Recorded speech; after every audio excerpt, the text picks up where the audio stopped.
Welcome to top news.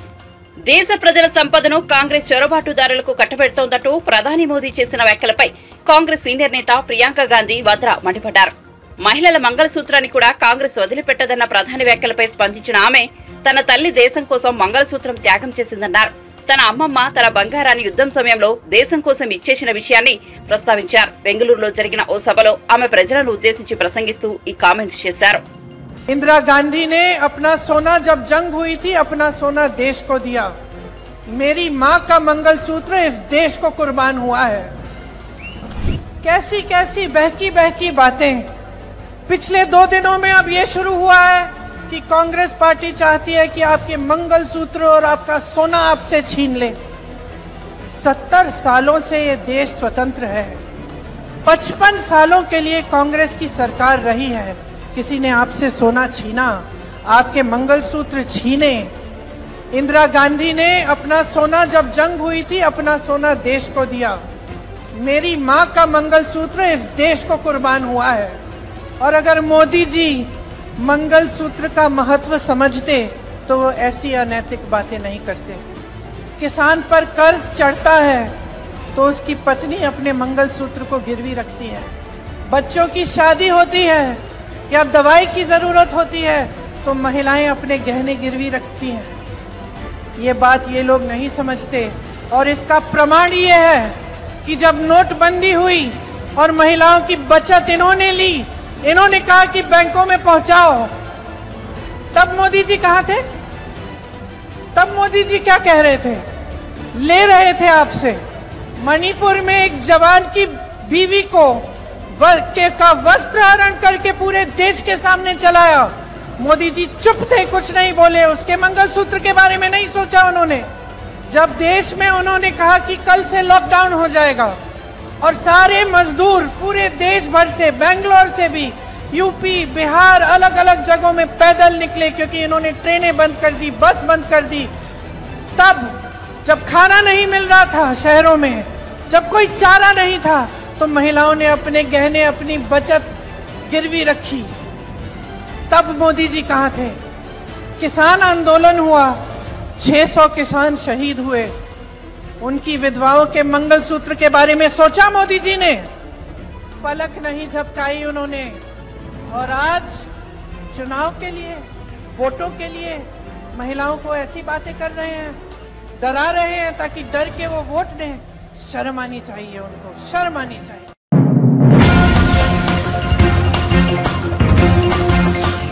Sajjala Chiranjeevi జోలికి రావద్దు.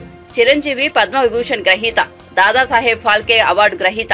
అలాంటి వ్యక్తుల గురించి మాట్లాడే అర్హత నీకు లేదంటూ జనసేనాని పవన్ కళ్యాణ్ ఏపీ ప్రభుత్వ సలహాదారు సజ్జల రామకృష్ణారెడ్డిని ఘాటుగా హెచ్చరించారు.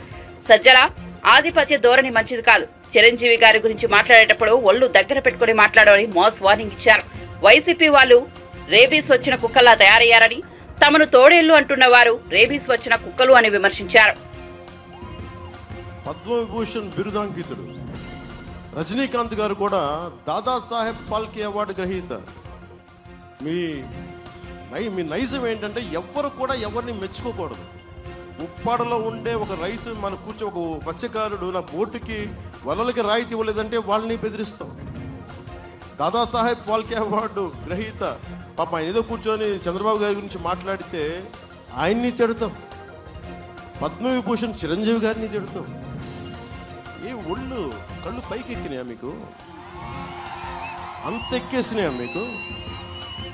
సజ్జల రామకృష్ణారెడ్డి గారు మీకు వాడు చెప్తున్నా, 2-3 సార్లు నేను మాట్లాడితే మీకు ఆధిపత్య అహంకారం అంటే మీరు చాలా బాధపడ్డారు, నొచ్చుకున్నారు. ఆధిపత్యపు అహంకారం అంటే ఇదే సజ్జల రామకృష్ణారెడ్డి గారు. అందరూ మీకే పల్లకీలు మోయరండి. మీరు ఎవరి పల్లకీలు ఎవరు మోయరు. మేమందరం మోసేది ప్రజల్ని. మేము ఎక్కించి మేము బోయిలకి వెళ్తున్నాం. ఇక్కడ మేము మత్స్యకారుల్ని భుజాల మీద ఎక్కించుకుని వారి పల్లకీలు మోయడానికి మేము సిద్ధంగా ఉన్నాం. అణగారిన వర్గాల ప్రజల్ని భుజం మీదకి ఎక్కించుకుని పల్లకీలు మోస్తున్నాం. ఆధిపత్యపు అహంకారం అంటే నోరుకి ఏదొస్తుంది మాట్లాడటం. ఎవరింట్లో ఆడబిడ్డల గురించి నోటికి ఏదొస్తుంది మాట్లాడటం. ఆధిపత్యపు అహంకారం చూపించుకు సజ్జల రామకృష్ణారెడ్డి గారు. నేను మీలాంటి గుండా విధంగా మాట్లాడేవాళ్ళు చాలామంది చూసి వచ్చాను. నేను చాలా తెగించి వచ్చాను రాజకీయాల్లోకి. సో నోరు అదుపులో పెట్టుకొని మాట్లాడండి సజ్జల రామకృష్ణారెడ్డి గారు.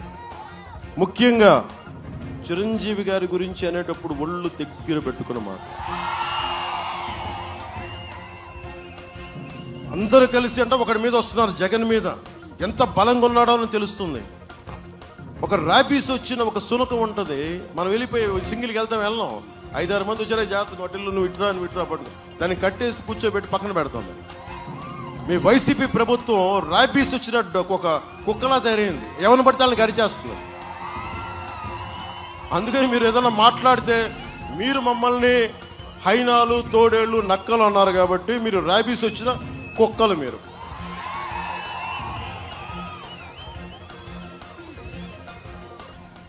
అందుకని మనస్ఫూర్తిగా సజ్జల రామకృష్ణారెడ్డి గారు ముఖ్యంగా అర్థం చేసుకున్న పెద్ద మనసుతోటి కొంచెం మాటలు నియంత్రించుకోండి. అందరికీ ఒకటే మాట చెప్తున్న సోదరులందరికీ, నేను మీ వాడినబ్బా, నేను మీ మనిషిని, మీ ఇంట్లో వాడిని. మీకోసం ఓ గొడ్డులో పనిచేస్తాను. నేను విదేశాలకు వెళ్తే ఎంత బలం ఉంటుందో తెలుసు, మీకు ఎంత అభిమానం ఉంటుందో తెలుసు. నేను ఇంతమంది చేత తిట్లు తినక్కర్లా, నా ఇంట్లో నా భార్య నేను అనిపించుకోకర్లా ఒక నీచుడి చేత. ఎందుకు అనిపించుకున్నానంటే ఇంత ప్రేమనిచ్చిన నా జీవితానికి, అరే నేను కూడా ఒక 5,000 రూపాయలు 10,000 రూపాయలతో బతికి ఉండేవాడిని నేను కూడా మా నాన్నగారు లాగా. కానీ భగవంతుడు నాకు ఈ శక్తి ఇచ్చినప్పుడు ఆ శక్తిని తిరిగి సమాజానికి దారిపోయడానికి నేను వచ్చాను ఇక్కడికి. 70,000 కుటుంబాలకి టీఏలు డిఏలు, పోలీస్ కుటుంబాలకి టీఏలు డిఏలు సరెండర్ లీవ్స్ డబ్బులు ఇవ్వాలి. 70,000 కుటుంబాలకి ఉసురు తగలకుండా పోద్దా? అందుకని ఇలాంటి ప్రభుత్వం అందరూ పక్కన పెట్టండి, కూటమి ప్రభుత్వాన్ని ఎన్నుకోండి. జనసేనని మన కాకినాడ పార్లమెంటుకి పిఠాపురం నియోజకవర్గాన్ని రెండింటికి గాజు గ్లాసు గుర్తు, గాజు గ్లాసు మీద గుద్దేయండి, కూటమిని గెలిపించండి. పగిలే కొద్దీ గ్లాస్ పొదునే కొద్దీ వైసీపీ ప్రభుత్వాన్ని మొత్తం తెంపేస్తుంది, గాల్లోకి ఎగిరిపోద్ది వైసీపీ ప్రభుత్వం.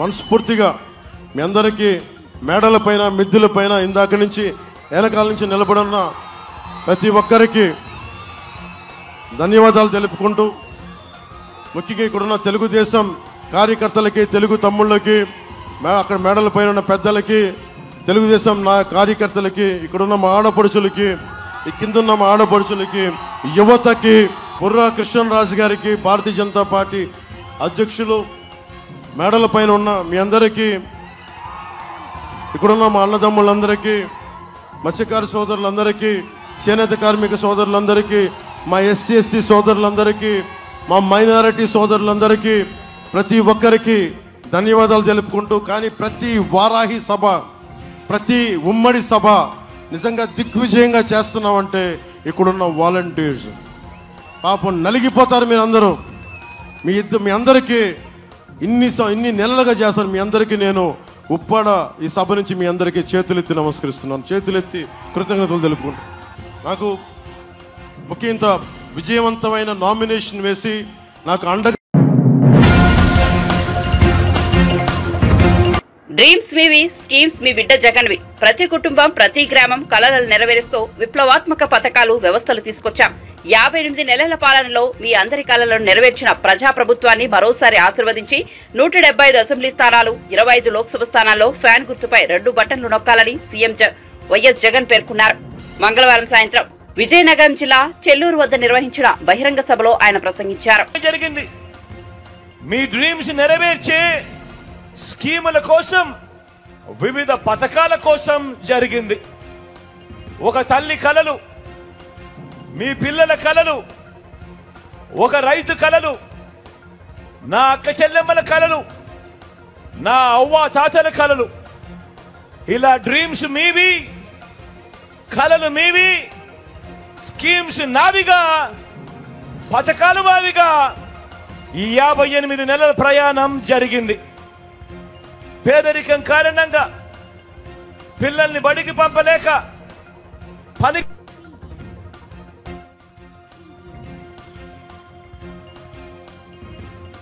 చూశాను. అలాంటి ప్రతి నిరుపేద తల్లి కలను నిజం చేయటానికే పుట్టింది ఓ జగనన్న అమ్మ ఒడి అనే పథకం అని కూడా ఈ సందర్భంగా చెప్పడానికి గర్వపడతా ఉన్నా. అంతేకాకుండా ఆ పేద తల్లి తన పిల్లలు గొప్ప భవిష్యత్ కోసం కనే కలల గురించి అర్థం చేసుకున్నాను కాబట్టి తన పిల్లల్ని డాక్టర్లుగా, తన పిల్లలను ఇంజనీర్లుగా, తన పిల్లలను ఐఏఎస్లుగా, తమ పిల్లలను ఐపీఎస్లుగా, తమ పిల్లలను పెద్ద పెద్ద కంపెనీలలో పెద్ద పెద్ద ఉద్యోగస్తులుగా, పెద్ద పెద్ద చదువులు చదివించి పెద్ద పెద్ద ఉద్యోగాలలో చూడాలని కలలుగన్న ఆ తల్లులకు, మన అమ్మలకు కనే ఈ కలల నుంచి పుట్టిన స్కీములే ఒక నాడు నేడు, ఒక ఇంగ్లీష్ మీడియం బడులు, ఒక సిబిఎస్ఈ నుంచి ఐబీ వరకు ప్రయాణం, 3వ తరగతి నుంచి ఆ గవర్నమెంట్ బడులలో టోఫుల్ శిక్షణ, గవర్నమెంట్ పిల్లల బడులలో బైజూస్ కంటెంట్, 6వ తరగతి నుంచి ఆ గవర్నమెంట్ బడులలో డిజిటల్ బోధనను, క్లాస్ రూములలో ఐఎఫ్పి ప్యానెళ్లతో డిజిటల్ బోధన, 8వ తరగతి వచ్చేసరికి ఆ పిల్లల చేతుల్లో ట్యాబ్స్.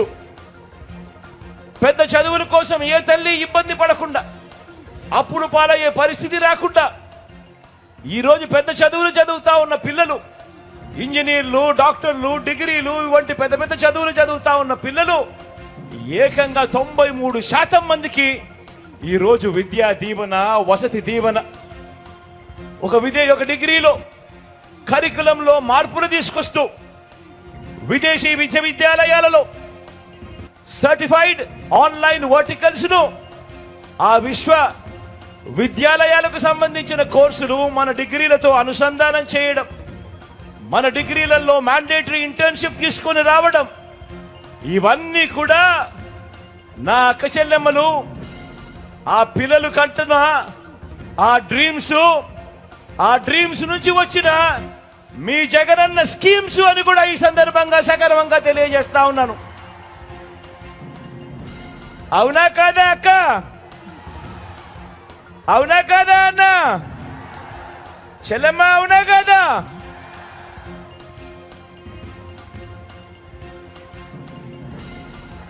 డ్రీమ్ పేదింటి అమ్మది, స్కీమ్ మీ జగన్ది, మీ బిడ్డది. మరి ఈ తల్లులు కలల గురించి, ఈ తల్లుల బాధల గురించి 3 సార్లు ముఖ్యమంత్రి అయినా కూడా 14 ఏళ్ళు సీఎంగా చేశానని చెప్పుకుంటాడు. కానీ చంద్రబాబు నాయుడు గారు అనే వ్యక్తి ఏ రోజైనా, ఒక్క రోజైనా కూడా ఆ పేదింటి తల్లుల గురించి కానీ, ఆ పేదింటి పిల్లల గురించి కానీ, వాళ్ళ కలల గురించి కానీ, వాళ్ళ ఇబ్బందుల గురించి కానీ కనీసం ఏ ఒక్క రోజైనా ఆలోచనైనా చేశాడా అని అడుగుతా ఉన్నాను మిమ్మల్ని అందరినీ కూడా. ఇలా 2 చేతులు పైకెత్తి ఇలా ఇలా ఇలా ఇలా ఇలా ఇలా ఇలా ఇలా ఇలా ఇలా ఇలా ఇలా ఇలా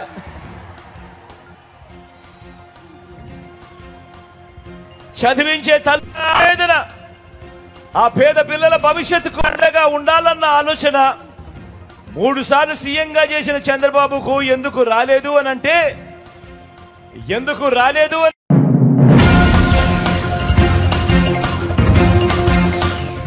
శ్రీకాకుళం జిల్లా ఆముదాల వలసలో నిర్వహించిన టీడీపీ ప్రజాగళం సభకు పార్టీ అధినేత చంద్రబాబు హాజరయ్యారు. ఈ సభలో ఆయన ప్రసంగిస్తూ ప్రజాగళం అని పిలుపునిస్తే జనసముద్రం ఆవిష్కృతమైందని సంతోషం వ్యక్తం చేశారు. ప్రజలు కదం తొక్కుతున్నారని హర్షం వ్యక్తం చేశారు.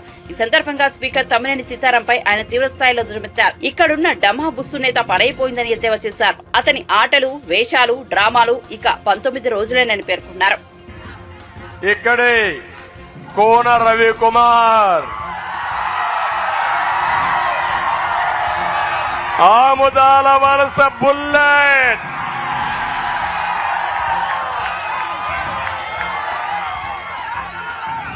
అందరూ సిద్ధంగా ఉన్నారా? మిమ్మల్ని చూశాను, నాకే కళ్ళు తిరుగుతున్నాయి మిమ్మల్ని చూస్తా ఉంటే. అంతమంది కనబడుస్తున్నారు ఇక్కడ. 45 ఏళ్లుగా చాలా సార్లు వచ్చాను ఆముదాల వలసకి, ఎప్పుడూ చూడని స్పందన.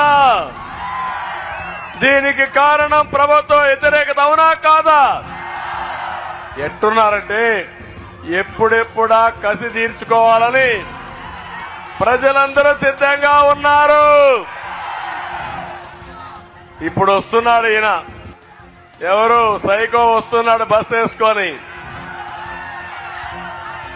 నేను అడుగుతున్నా, నీకు ధైర్యం ఉంటే నీ బస్సు యాత్ర వదిలిపెట్టి ఆముదాల వలసకరా.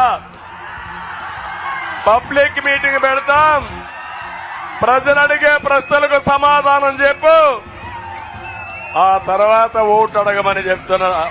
వాస్తవనా కదా తమ్ముళ్ళు అడుగుతున్నా. బిర్యానీ పెట్టి హాఫ్ బాటిల్ లిక్కర్ ఇచ్చి 500 రూపాయలు డబ్బులు ఇచ్చి మనుషుల దొరకొస్తే ఓట్లు వేస్తారా తమ్ముళ్ళు? ఓట్లు పడతాయా అని అడుగుతున్నా. కాదు, రివర్స్ అవుతుంది. అదే ఈరోజు జరుగుతా ఉంది. నేను అడుగుతున్నా, ఈ సైకో ముఖ్యమంత్రిని ఉత్తరాంధ్రకు వచ్చావు, ఈ ఉత్తరాంధ్రకు ఏమి చేశావో సమాధానం చెప్పమని క్వశ్చన్ చేస్తున్నా.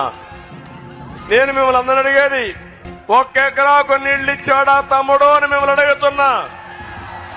ఏమో మా ఆడబిడ్డలకు మంచినీళ్లు ఇచ్చాడా అని మిమ్మల్ని అడుగుతున్నా.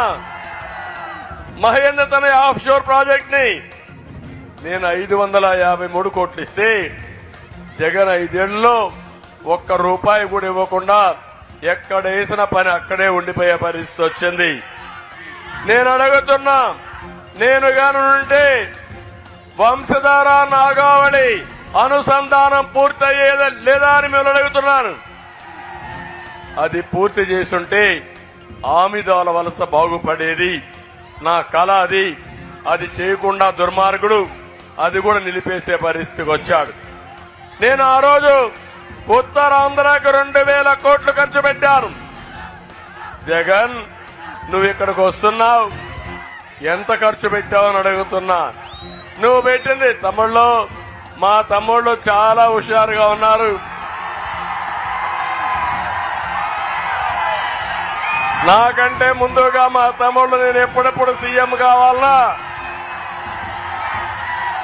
మాకు ఉద్యోగం ఎప్పుడు వస్తుందా అని మా తమ్ముళ్ళు చూస్తున్నారు.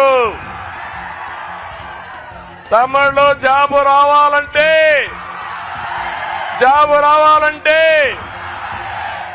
అభివృద్ధి జరగాలంటే గంజాయి ఉండాలంటే, మీకు గంజాయి కావాలన్నా అభివృద్ధి కావాలన్నా? గంజాయి కావాలన్నా ఉద్యోగాలు కావాలన్నా? అది మన బ్రాండు, ఇది చిల్లర సైకో బ్రాండు. నేను అడుగుతున్నా ఒకటే క్వశ్చన్. ఉత్తరాంధ్రకు పొడిచానన్నావు, ఏదో చేశా అన్నావు. నేను 2000 కోట్ల రూపాయలు 5 ఏళ్లలో ఖర్చు పెట్టాను. నువ్వెంత పెట్టావో చెప్పే ధైర్యం ఉందా అని అడుగుతున్నా. ఒక రోడ్ వేసావా అని అడుగుతున్నా. ఒక పరిశ్రమ వచ్చిందా అని అడుగుతున్నా. ఒక కాలేజీ పెట్టావని అడుగుతున్నా. నువ్వు చేసింది ఏముంది? ఇంకా బటన్ నొక్కతా అని అంటాడు. బటన్ నొక్కడం కాదు, బటన్ నొక్కితే ఎంత ఇచ్చావు, బటన్ నొక్కి ఎంత బొక్కావో సమాధానం చెప్పమని సవాలు విసురుతున్నా. తమిళలో మీరు ఒక విషయం గుర్తుపెట్టుకోవాలి.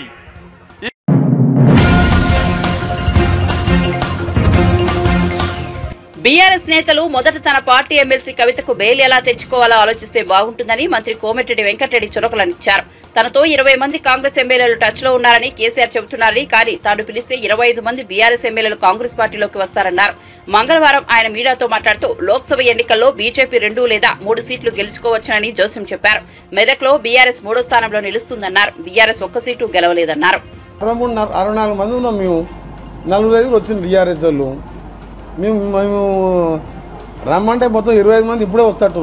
వద్దురా బాబు, మాకేమవుతుంది ఇప్పుడు, మీకు ఎట్లా ఓటు రావు, నువ్వు అయినా నువ్వు మీరే మాట్లాడుకోరు, మీకు మాకు అవసరం లేదని చెప్పి మేము చెప్తున్నాం. నేను ఒక్కనే అనుకుంటే 20 మంది ఎమ్మెల్యేలు వస్తారు రేపు పొద్దున. నేను ఒకటే చెప్తున్నా వీళ్ళకు, మీకు క్లియర్గా చెప్తున్నా, కాంగ్రెస్ 10 ఏళ్ళు కాదు 20 ఏళ్ళు కాదు, ఈ భూమి ఆకాశం ఉన్నన్ని రోజులు కాంగ్రెస్ పార్టీ అధికారంలో ఉంటుంది. ఎందుకంటే తెలంగాణ ఇచ్చిన పార్టీ, ఈ పార్టీ కథమైంది.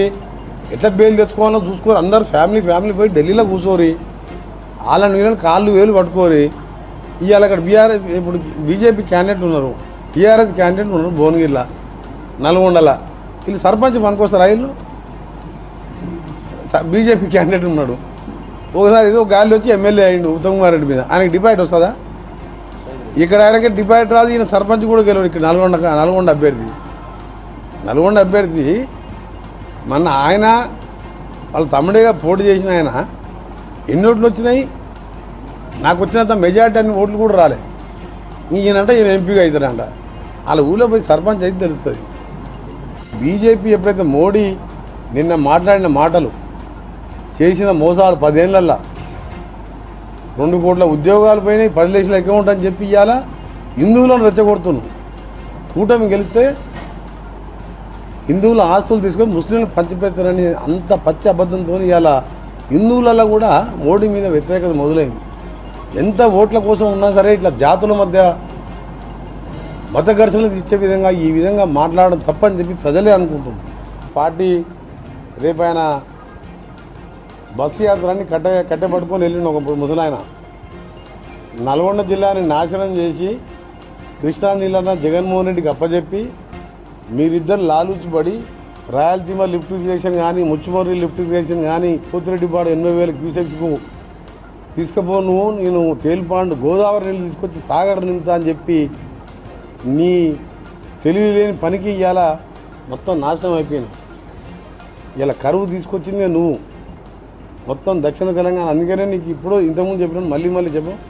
4 సీట్లు బొట్టిన 2-3 వేలతో గెలిచినాము. అందులో మన జిల్లాకు చెందిన దరిద్రులు కూడా 3,000-4 వేలతో గెలిచాడు. 200-300 కోట్లు ఖర్చు పెట్టి ఇవాళ ఏ ముఖం పెట్టుకొని మిర్యాలగూడకు వస్తున్నాం. పార్టీ ఇండియా కూటమి అధికారంలోకి రాబోతుంది. రాహుల్ గాంధీ ప్రధానమంత్రి కాబోతున్నారు. కాబట్టి 25 తారీఖు అమిత్ షా వస్తుండు, 26 తారీఖు నడ్డా వస్తుండు, 27 మోడీ వస్తుండు.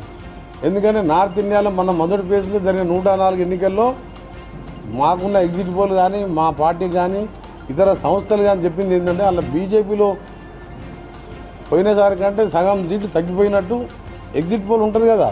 పోలింగ్ అయిపోయిన తర్వాత 100 సీట్లలో 30 సీట్లు దాటుతలేదు బీజేపీ. అందుకని సౌత్ ఇండియా మీద దృష్టి పెట్టి ఆయన వాయిస్ పెంచి కాంగ్రెస్ పార్టీకి వెళ్తే హిందువుల మెడలలో ఉన్న బంగారం వాళ్ళ ఆస్తులు ముందుకుపోయి ముస్లింలకు పంచి పెడతారని ఎవరైనా ప్రధానమంత్రి మాట్లాడతారు? ఎవరైనా?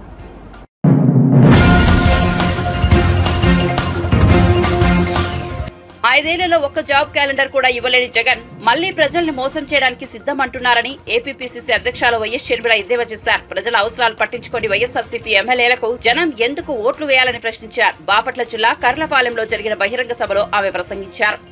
2,25,000 ఉద్యోగాలు ఇంకా ఖాళీగానే ఉన్నాయి. మరి ఏమనాలి? 5 సంవత్సరాలు ఉన్నింది.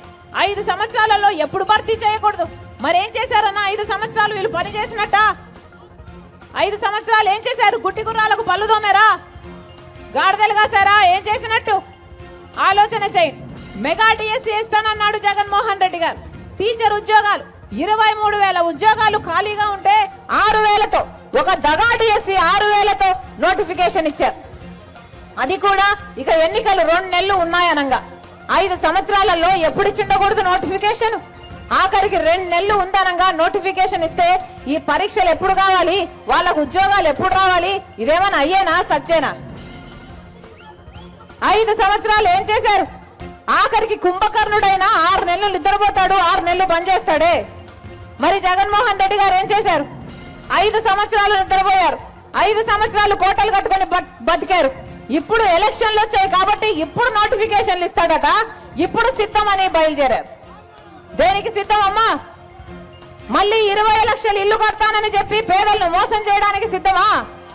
పూర్తి మద్యపాన నిషేధం చేస్తానని చెప్పి మళ్ళీ మిమ్మల్ని మోసం చేయడానికి సిద్ధమా?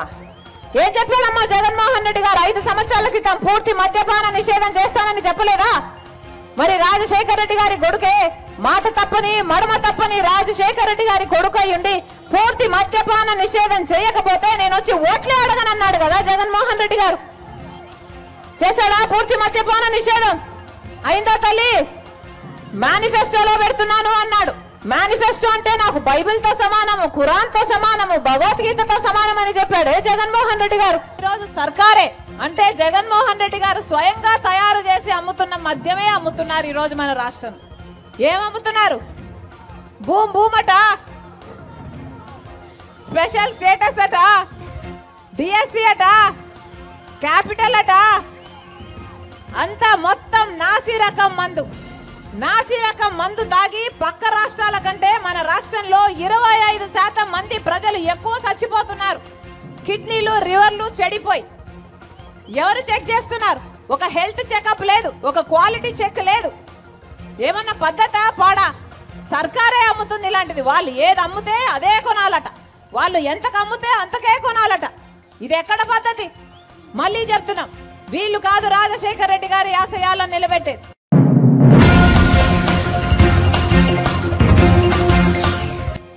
రాష్ట్రంలో మహిళలకు జరుగుతున్న అన్యాయంతో పోల్చితే బొటనవేలు కోసుకున్న బాధ పెద్దది కాదని బాధితురాలు లక్ష్మి ఆవేదన వ్యక్తం చేశారు. గుంటూరు స్వర్ణభారతి నగర్లో వైఎస్ఆర్సీపీ నేతలు మైనర్ పిల్లల్ని గంజాయికి అలవాటు చేసి వారిని మాదక ద్రవ్యాలకు బానిసలుగా మార్చారని ఆరోపించారు. ఒక దళిత బిడ్డ లిల్లీ వెళ్లి బొటనవేలు కోసుకునే దుస్థితి ఎందుకు వచ్చిందో ముఖ్యమంత్రి సమాధానం చెప్పాలని టీడీపీ పొలిట్ బ్యూరో సభ్యులు వర్లరామయ్య డిమాండ్ చేశారు. రాష్ట్రంలో ఆటవిక పాలన సాగుతోందనడానికి లక్ష్మి ఉదంతమే ఉదాహరణ అని చెప్పారు. స్టేరింగ్ అట్ దీస్ పీపుల్ చేయాలంటే చేయగలరు. వాళ్ళు ఈ అరాచకాన్ని కంట్రోల్ చేయాలంటే పోలీసులు చేయగలరు, కానీ వాళ్ళని చేయనివ్వరు జగన్మోహన్ రెడ్డి గారు, వాళ్ళ పార్టీ నాయకులు. ఏమిటండి, ఒక దళిత వర్గానికి చెందిన మహిళ ఎందుకు బొటనవేలు కోసుకోవాల్సిన పరిస్థితి ఈరోజు రాష్ట్రంలో ఎందుకు వచ్చింది? నేను కడుపు మండి మాట్లాడుతున్నాను. నేను నా దళిత బిడ్డకు జరిగిన అన్యాయాన్ని ప్రశ్నిస్తున్నా. జగన్మోహన్ రెడ్డి గారు, are you not responsible for this? మీరు కాదా కారకులు?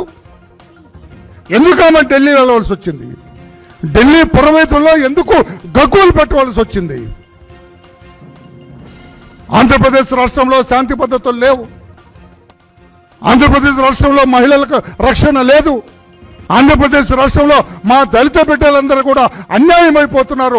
గంజాయి తాగి నాశనం అవుతున్నారు, సారా తాగి నాశనం అవుతున్నారు, క్రిమినల్స్గా మారుతున్నారు మా దళిత బిడ్డలని చెప్పి ఆమె ఢిల్లీ వెళ్ళి ఢిల్లీ పురవేదుల్లో ఆ బొటనవేలు నరుక్కున్నదంటే సిగ్గుపడాలి ఈ ప్రభుత్వం. సిగ్గుతో తలదించుకోవాలి ఈ రోజున పెద్దలందరూ కూడా. ఏం మొహం పెట్టుకొని మీరు ఓటు అడుగుతారు? మరలా ఎందుకు మిమ్మల్ని మరలా ముఖ్యమంత్రిని చేయాలి? ఈ అధికారాన్ని రాష్ట్రాన్ని మీకు ఎందుకు ఇవ్వాలి? ఎందుకా? ఒకసారి నేను చెయ్యట్లమ్మా, ఈ బ్యాగ్ తీయగలమ్మా, కొంచెం కన్నపడి తీయను. ఎందుకు ఆమె బొట్టనవేలు కోసం ఏమేమి ఏకలవ్యుడు బొట్టనవేలు తెగ్గొట్టారు, వాడు దళితుడే. ఈ రోజున బొట్టనవేలు నరుక్కున్న ఈ శ్రీలక్ష్మి కూడా దళితురాలే. ఎందుకు ఇటువంటి పరిస్థితులు మాకెందుకు వస్తాయి? మా దళితులకి ఎందుకు వస్తాయి? మీ వాళ్ళని కోసుకుంటున్నారా అంటే మా పేదరికాన్ని, మా సామాజిక వర్గాన్ని ఒక అలసటగా తీసుకుంటున్నారు మీరు. దీని ఒక ఆనువుగా తీసుకుంటున్నారు. మొట్టమొదటి నుంచి మొత్తుకుంటుంది ఆమె జరుగుతున్న ఆ స్వర్ణ భారతి నగర్ గుంటూరు. అక్కడున్న పోలీసులను ఏమన్నా నాకు తెలియదు. నేనైతే సిగ్గులేదంటాను, కానీ అనను, నాకు సభ్యత అడ్డొస్తుంది అంటానికి. స్వర్ణ భారతి నగర్ ఎలా ఉందో గుండెమే చేసుకొని that SP can tell. Swarna Bharati Nagar ప్రశాంతంగా ఉంది, బాగుందని చెప్పగలరా? స్వర్ణ భారతి నగర్లో గంజాయి అమ్ముతున్నారు, స్వర్ణ భారత నగర్లో లిక్కర్ చెరువులు కడుతున్నారు, స్వర్ణ భారత నగర్లో ఆడపిల్లని ఇష్టం వచ్చినట్టు అల్లరి చేస్తారు, స్వర్ణ భారత నగర్లో కాస్త కంటికి నదురుగా ఉన్న ఆడపిల్ల రోడ్డు మీద తిరగాలంటే భయపడుతున్నారు. ఈ రోజున 15-16 ఏళ్ళ ఆడపిల్లని బయటకు పంపాలంటే, ఆ దళిత ఆడబిడ్డను బయటకు పంపంటే తల్లిదండ్రులు భయపడుతున్నారు. అటువంటి పరిస్థితులు ఉన్నాయని గగ్గోలు పెట్టి పోలీసులు కంప్లైంట్ చేసింది, హ్యూమన్ రైట్స్ కంప్లైంట్ చేసింది. ఎవరు పట్టించుకోవాలా? ఏమనంటే వైసీపీ నాయకులు అక్కడ ఎవరు, హూ ఇస్ దట్ పిల్లి మేరీ అంట, ఎవరో ఈమె ఎంత ఘనాపాటో నాకు అర్థం అవట్లా. ఈ రోజున అక్కడ గుంటూరు పట్టణంలో శాసిస్తుంది ఆమె వ్యవస్థల్ని. పిల్లి మేరీ అని ఆమె ఆ స్వర్ణ భారతి నగర్లో ఉంటుందట. ఆమె ఈ అసాంఘిక శక్తులందరికీ నీడనిస్తుందట. ఆమె కనుసన్నల్లోనే వ్యవస్థలు నడుస్తాయంటే ఎంత సిగ్గుచేటండి, ఎంత దుర్మార్గం అండి. ఏమనంటే మీ అమ్మాయే కదా అంటారు, కులం పెడతారు. పేరు శాంతి భద్రతలు కాపాడటానికి ఉన్నారా? సమాజాన్ని బాగు చేయటానికి ఉన్నారా? మీకు ఒక్క ఛాన్స్ అని రెడ్డి గారు మీకు ఎందుకు ఇచ్చారు ఈ అధికారం?